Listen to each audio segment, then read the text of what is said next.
Hey guys, today I'm going to talk about how to communicate effectively.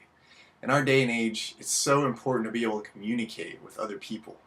We all have those friends who just suck at communicating and you just want to walk up to them and be like, dude, you suck at communicating, but you just can't do that, you know? It's just not something you do. There's so many avenues of communication these days. There's Facebook, there's Twitter, phone call, face-to-face, you name it. I mean, even body language. There's so many, so it's really important to be able to communicate through all of those well. I learned several years ago that what a person needs to have in order to communicate effectively is love.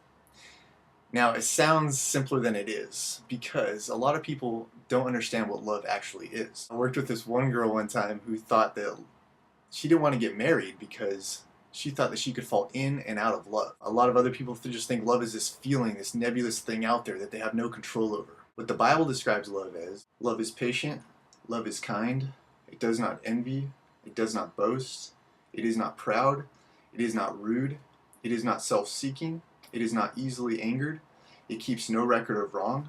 Love does not delight in evil, but rejoices with the truth. It always protects, always trusts, always hopes, always perseveres. Love never fails. Love is the most effective form of communication that we have today. Some people could be like, no, Phil, you're wrong. Hitler was a great communicator. He ran a whole nation and started a whole world war. Exactly. He started a war that eventually he lost because he was not an effective communicator. He was a good communicator, but he communicated through fear. He did not communicate through love. So in the end, what happened to Hitler? Yeah, he died. Now don't get me wrong, you could communicate with somebody through perfect love and they could still reject what you have to say, just based upon your nationality, your skin color, or anything. In that instance, you've opened an avenue of perfect communication and they've chosen to close it. Let me give an example of non-effective communication. If I tell you, go clean your room or I'm going to beat you up, you may go clean your room because you don't want to get beat up, right? But you're going to build a barrier, like a wall between us. You're going to go, man, if I don't do what Phillip says, he's going to beat me up. So I'll do what he says now, but I'm going to try to get out of here. I'm going to get out of this relationship because this is not a healthy relationship. So in the long run, my communication with you is not going to be effective. It may be good at the time, but not effective in the long run. An example of effective communication would be me asking you, would you please go clean your room? See how pleasant that was and loving that was? You may do it, you may not do it, but the communication line between us is open. I can't believe that I'm only 25 years old and I found this out. I know how to communicate effectively. And I would not trade this knowledge for $100,000, even for $1 million. It's so valuable.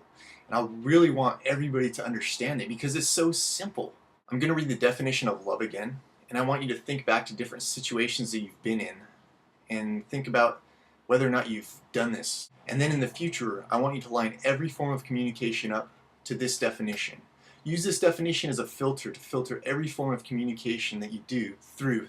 And if it goes through, then it's good to communicate with. Love is patient, love is kind, it does not envy, it does not boast, it is not proud, it is not rude, it is not self-seeking, it is not easily angered, it keeps no record of wrong. Love does not delight in evil, but rejoices with the truth. It always protects, always trusts, always hopes, and always perseveres. You could have 1 billion Twitter followers. You could predict every stock move on the stock exchange before it happened. You could be Mother Teresa herself. But unless you communicate through love, you'll be nothing.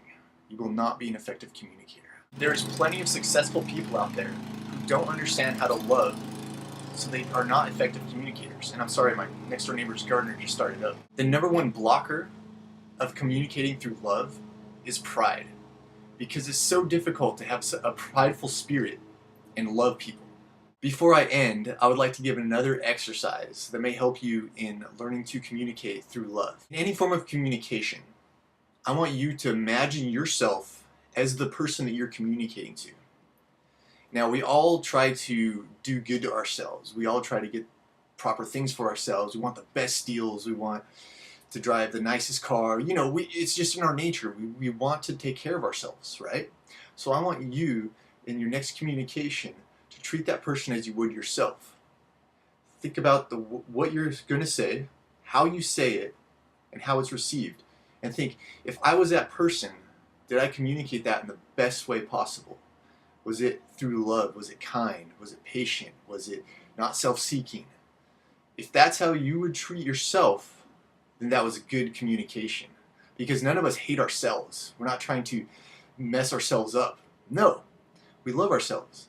So picture yourself as that person and love that person as though it was yourself. Thanks for watching, guys. I love you. Don't forget to follow the link below to my channel and subscribe. I'll talk to you guys later. Bye.